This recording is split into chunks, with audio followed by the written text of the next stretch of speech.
เดิมทีมนุษย์เราสร้างสิ่งปลูกสร้างต่างๆขึ้นมาเพื่อป้องกันตนเองบรรเทาผลกระทบจากสภาพอากาศที่แปรปรวนอย่างการสร้างบ้านที่สร้างขึ้นมาแบบเรียบง่ายโดยมีการใช้เครื่องไม้เครื่องมือเพียงไม่กี่ชิ้นต่อมาสิ่งปลูกสร้างต่างๆเริ่มพัฒนาขึ้นเพื่อตอบสนองวัตถุประสงค์อื่นๆเพิ่มเติมเช่นโรงเรือนสำหรับเก็บอาหารหรือศาสนสถาน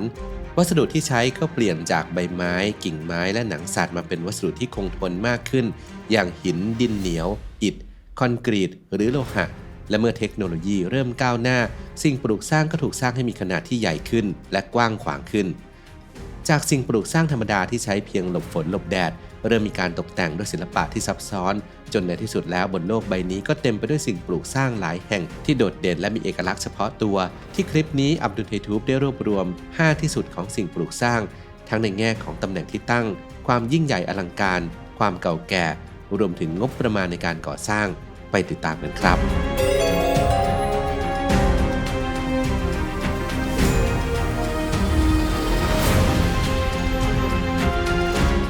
1. ลาจูมองประภาคารแห่งน่านน้ำที่อันตรายที่สุดในโลกไกลออกไปจากชายฝั่งของแคว้นบริตานีทางตะวันตกเฉียงเหนือของฝรั่งเศสไปจากชายฝั่งเป็นน่านน้ำที่รู้จักกันในชื่อทะเลเหนือหรือนอร์ทซีที่อดีตนั้นเคยเป็นเส้นทางหลักของชาวไวกิ้งบรรพชนของชาวสแกนดิเนเวียซึ่งนักเดินเรือในพื้นที่นี้ต่างก็รู้กันเป็นอย่างดีว่าเต็มไปด้วยอันตรายทั้งจากธรรมชาติและจากมนุษย์เป็นน่านน้ำที่ถูกขนานนามว่าอันตรายที่สุดในโลกเพราะมักเกิดคลื่นยักษ์พายุโหมกระหน่ำและมีสภาพอากาศเลวร้ายเกือบตลอดทั้งปีโดยมีการบันทึกไว้ว่าในช่วงระหว่างปี 1888 ถึง 1904 มีเรืออับปางทั้งสิ้น 31 ลำรวมทั้งมักพบการค้ามนุษย์เกิดขึ้นที่ช่องทางเดินเรือบริเวณนี้เป็นประจำในปี 1896 เกิดการอับปางครั้งใหญ่ของเรือกลไฟ SS Ramon Castle จนทำให้มีผู้เสียชีวิตราว 250 รายแต่มีเศรษฐีผู้รอดชีวิตบริจาคเงินจำนวนมากในเวลาต่อมาสำหรับนำมาสร้างประภาคารที่อยู่ไกลออกไปจากแผ่นดินใหญ่เพื่อยกระดับความปลอดภัยให้แก่ทะเลเหนือที่เกลี้ยกล่อมประภาคารลาจูมองสร้างขึ้นจากหินแกรนิตใช้ระยะเวลาในการสร้างราว 9 ปีต้องเผชิญกับความท้าทายและอันตรายกับความปั่นป่วนที่คาดเดาไม่ได้ของน้ำทะเลบริเวณนี้โดยหลังจากเสร็จสมบูรณ์แล้วประภาคารลาจูมองช่วยยกระดับความปลอดภัยให้แก่นักเดินเรือที่ใช้น่านน้ำทะเลเหนือบริเวณนี้ได้เป็นอย่างดีมีไฟสัญญาณเป็นเป้าหมายนำทางไปสู่จุดหมายที่เด่นชัดบนประภาคารสูงกว่า 336 เมตรแต่นั่นก็ไม่สามารถยุติความแปรปรวนของคลื่นยักษ์และสภาพอากาศที่เลวร้ายของธรรมชาติได้ชองกีซ่าช่างภาพที่ติดตามถ่ายภาพประภาคารลาจูมองมายาวนานได้ขึ้นไปบนเฮลิคอปเตอร์เพื่อเก็บภาพในมุมสูงท่ามกลางความเกลี้ยกล่อมของทะเลเหนือซึ่งภาพที่ได้กลายเป็นภาพที่โด่งดังระดับโลกเนื่องจากเป็นภาพขณะที่ประภาคารกำลังถูกคลื่นยักษ์ซัดเข้าอย่างจังแถมยังถ่ายติดผู้รักษาการท่านหนึ่งกำลังยืนหันหลังให้คลื่นโดยไม่รู้ตัวว่าเกิดอะไรขึ้นซึ่งภายหลังผู้ดูแลประภาคารได้ออกมาเผยว่าโชคดีที่อยู่ไม่ไกลจากประตูจึงปิดประตูได้ทันไม่เช่นนั้นคงตายไปแล้วและยังทิ้งท้ายไว้ว่าเราไม่สามารถล้อเล่นกับท้องทะเลได้ปัจจุบันประภาคารลาจูมองไม่จำเป็นต้องมีเจ้าหน้าที่ประจำการเนื่องจากมีการนำระบบปฏิบัติการทางเทคโนโลยีเข้ามาช่วยดำเนินงานต่างๆแทน 2. เวนเฮาส์ทาวเวอร์สิ่งปลูกสร้างที่สิ้นเปลืองที่สุดในโลกทางสถาปัตยกรรมคำว่าฟอลลี่หมายถึงสิ่งปลูกสร้างที่สร้างขึ้นเพียงเพื่อความพึงพอใจในด้านความสุนทรีย์เท่านั้นไม่ได้เน้นที่ประโยชน์ใช้สอยโดยทั่วไปการสร้างอาคารมักมีจุดประสงค์เพื่อเป็นที่พักพิงของผู้คนแต่สถาปัตยกรรมแบบฟอลลี่คือสร้างขึ้นเพียงเพราะต้องการตกแต่งให้เกิดความสวยงามในพื้นที่นั้นๆเวนเฮาส์ทาวเวอร์นับเป็นฟอลลี่ที่สูงที่สุดในโลกตั้งอยู่ในประเทศอังกฤษด้วยความสูง 84 เมตรสร้างขึ้นอย่างหรูหราสวยงามในช่วงระหว่างปี 1871 ถึง 1875 โดยเศรษฐีผู้หนึ่งที่ถูกรบกวนจากมลพิษที่เกิดขึ้นจากการย้อมผ้าของเพื่อนบ้านจึงคิดสร้างสิ่งปลูกสร้างที่ทำหน้าที่เป็นปล่องไฟสูงเพื่อระบายควันที่เกิดขึ้นจากการย้อมผ้าและออกแบบให้เวนเฮาส์ทาวเวอร์มีความหรูหราสูงเด่น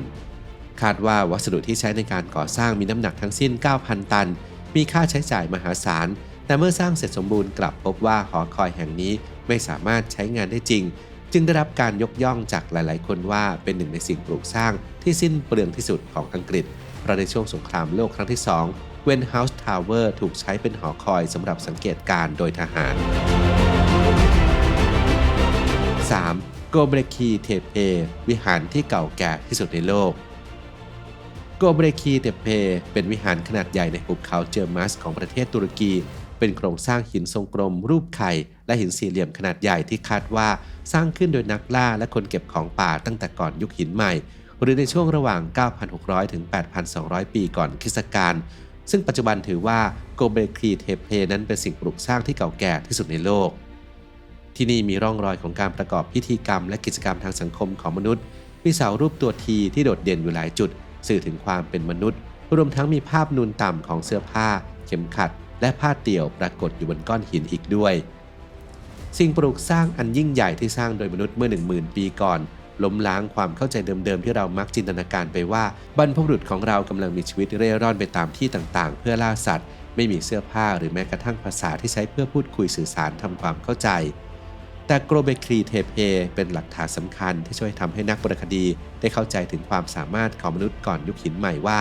มีทั้งความประณีตของศิลปะความรู้ทางวิศวกรรมการสื่อสารรวมทั้งการคิดวางแผนอย่างเป็นระบบหลักฐานเหล่านี้ทำให้นักวรรณคดีสันนิษฐานว่าบริเวณที่พบโกเบครีเทเพเป็นจุดเริ่มต้นของอารยธรรมและเป็นแรงผลักดันศักยภาพของมนุษย์ให้พัฒนาอย่างต่อเนื่องจนปัจจุบัน 4. เซอร์วิลคาทรีดัลอาสนวิหารสไตล์โกธิกที่ใหญ่ที่สุดในโลก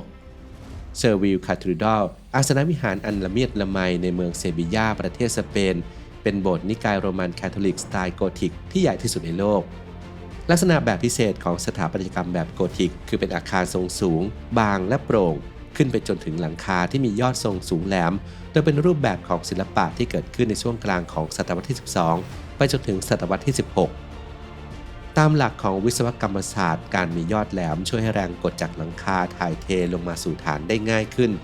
ส่งผลให้เสาหรือกำแพงมีขนาดเล็กกว่าโครงสร้างแบบเก่าซึ่งก็คือสถาปัตยกรรมแบบโรมันในยุคคลาสสิกเซอร์วิลคาทรีดัลใช้เวลาในการสร้างนานกว่า1ศตวรรษตั้งแต่ปี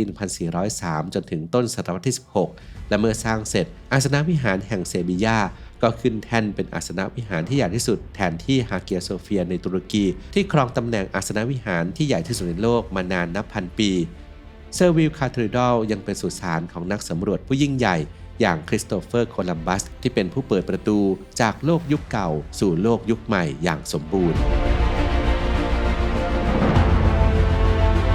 5. โคโลนคาทรีดัลมหาวิหารที่มีด้านหน้าของอาคารใหญ่ที่สุดในโลกมหาวิหารโคโลนที่ดูเข้มแข็งทรงพลังแห่งนี้เป็นแหล่งรวมศรัทธาของชาวคริสต์นิกายโรมันคาทอลิกสืบเนื่องมาตั้งแต่สมัยโรมันที่ตั้งอยู่ในประเทศเยอรมันเป็นมหาวิหารที่ถูกออกแบบและก่อสร้างมาอย่างสมบูรณ์แบบไร้ที่ติที่สุดในยุโรป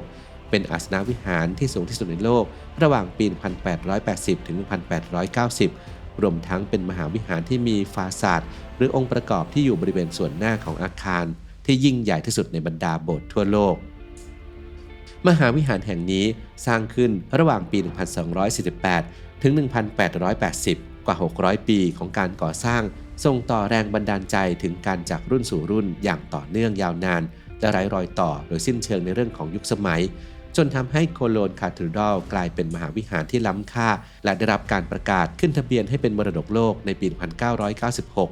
ถึงแม้จะเคยต้องอยู่ในสภาวะเสี่ยงถูกถอดถอนในช่วงปี 2004 ถึง 2006 โดยเพราะมีการก่อสร้างอาคารสูงหลายแห่งที่ทำให้สูญเสียความสมบูรณ์ของภูมิทัศน์รอบๆสถาปัตยกรรมดั้งเดิมแต่หน่วยงานท้องถิ่นก็เร่งแก้ไขจนสามารถหลุดออกจากรายการมรดกโลกที่เสี่ยงต่อการถูกถอดถอนได้ภายใน 2 ปีอีกทั้งในช่วงสงครามโลกครั้งที่ 2 มหาวิหารก็ถูกฝ่ายตรงข้ามโจมตีด้วยระเบิดถึง 14 ลูกแต่กลับเสียหายเพียงเล็กน้อยยังคงความงดงามเอาไว้ได้อย่างน่าทึ่ง